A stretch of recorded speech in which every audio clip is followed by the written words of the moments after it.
Most people agree that we need to improve our economic system somehow. Yet we're also often keen to dismiss the ideas of capitalism's most famous and ambitious critic, Karl Marx. This isn't very surprising. In practice, his political and economic ideas have been used to design disastrously planned economies and nasty dictatorships. Nevertheless, we shouldn't reject Marx too quickly. We ought to see him as a guide whose diagnosis of capitalism's ills helps us to navigate towards a more promising future. Capitalism is going to have to be reformed, and Marx's analyses are going to be part of any answer. Marx was born in 1818 in Trier in Germany. Soon he became involved with the Communist Party, a tiny group of intellectuals advocating for the overthrow of the class system and the abolition of private property. He worked as a journalist and had to flee Germany, eventually settling in London. Marx wrote an enormous number of books and articles, sometimes with his friend Friedrich Engels. Mostly, Marx wrote about capitalism, the type of economy that dominates the Western world. It was, in his day, still getting going, and Marx was one of its most intelligent and perceptive critics. These were some of the problems he identified with it. Modern work is alienated. One of Marx's greatest insights is that work can be one of the sources of our greatest joys. But in order to be fulfilled at work, Marx wrote that workers need to see themselves in the objects they have created. Think of the person who built this chair. It's straightforward, strong, honest, and elegant. It's an example of how, at its best, labour offers us a chance to externalise what's good inside us. But this is increasingly rare in the modern world. Part of the problem is that modern work is incredibly specialised. Specialised jobs make the modern economy highly efficient, but they also mean that it's seldom possible for any one worker to derive a sense of the genuine contribution they might be making to the real needs of humanity. Marx argued that modern work leads to alienation, Entfremdung. In other words, a feeling of disconnection between what you do all day and who you feel you really are and what you think you'd ideally be able to contribute to existence. Modern work is insecure. Capitalism makes the human being utterly expendable, just one factor among others in the forces of production, and one that can ruthlessly be let go the minute that costs rise or savings can be made through technology.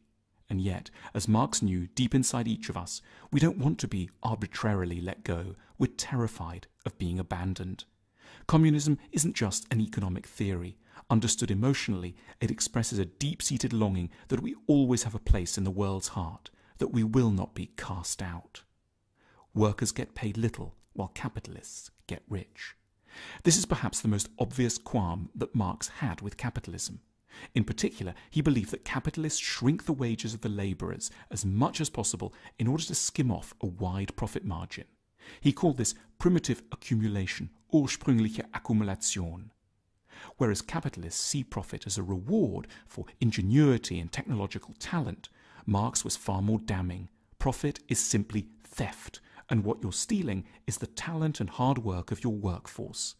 However much one dresses up the fundamentals, Marx insists that at its crudest, capitalism means paying a worker one price for doing something and then selling it to somebody else at a much higher price. Profit is the fancy term for exploitation. Capitalism is very unstable. Marx proposed that capitalist systems are characterized by a series of crises. Every crisis is dressed up by capitalists as being somehow freakish and rare and soon to be the last one. Far from it, argued Marx. Crises are endemic to capitalism, and they're caused by something rather odd. The fact that we're able to produce too much, far more than anyone needs to consume. Capitalist crises are crises of abundance, rather than, as in the past, crises of shortage. Our factories and systems are so efficient, we could give everyone on this planet a car, a house, access to a decent school and a hospital. And that's what so enraged Marx, but also made him so hopeful too. Few of us actually need to work because the modern economy is so productive. But rather than seeing this need not to work as the freedom it is, we complain about it masochistically and describe it by a pejorative word, unemployment. We should call it freedom. There's so much unemployment for a good and deeply admirable reason, because we're so good at making things efficiently. We're not all needed at the coalface. But in that case, we should, thought Marx, make leisure admirable. We should redistribute the wealth of the massive corporations that make so much surplus money and give it to everyone. This is, in its own way, as beautiful a dream as Jesus' promise of heaven, but a good deal more realistic sounding. Capitalism is bad for capitalists. Marx didn't think that capitalists were evil. For example, he was acutely aware of the sorrows and secret agonies that lay behind bourgeois marriage. Marx argued that marriage was actually an extension of business, and that the bourgeois family was fraught with tension, oppression, and resentment, with people staying together not for love, but for financial reasons. Marx believed that the capitalist system forces everyone to put economic interests at the heart of their lives, so that they can no longer know deep, honest relationships. He called this psychological tendency commodity fetishism, Warenfetischismus, because it makes us value things that have no objective value. He wanted people to be freed from financial constraint, so that they could, at last, start to make sensible, healthy choices in their relationships. The 20th century feminist answer to the oppression of women has been to argue that women should simply be able to go out to work. But Marx's answer was more subtle.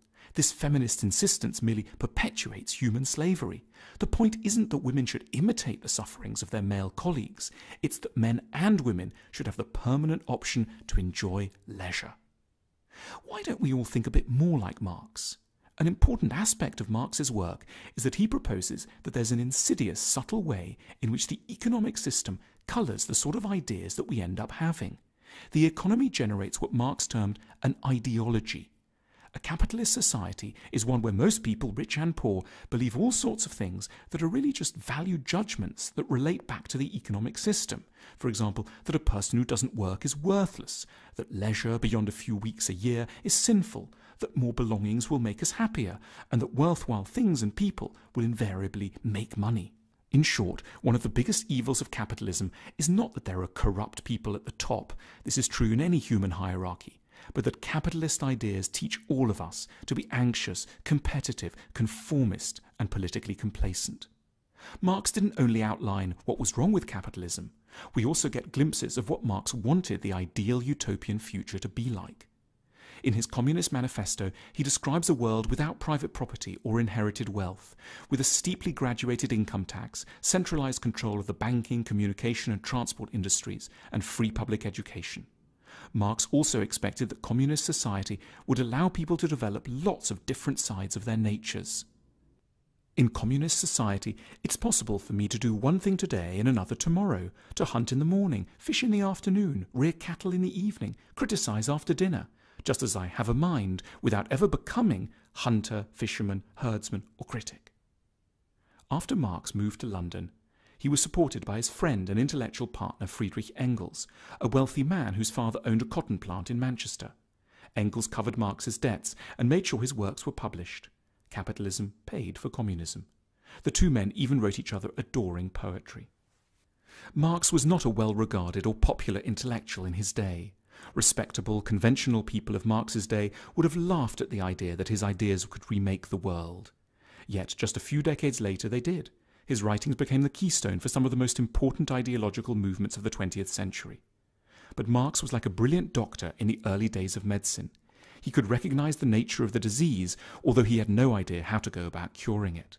At this point in history, we should all be Marxists, in the sense of agreeing with his diagnosis of our troubles. But we need to go out and find the cures that really will work. As Marx himself declared, and we deeply agree, philosophers until now have only interpreted the world in various ways. The point, however, is to change it.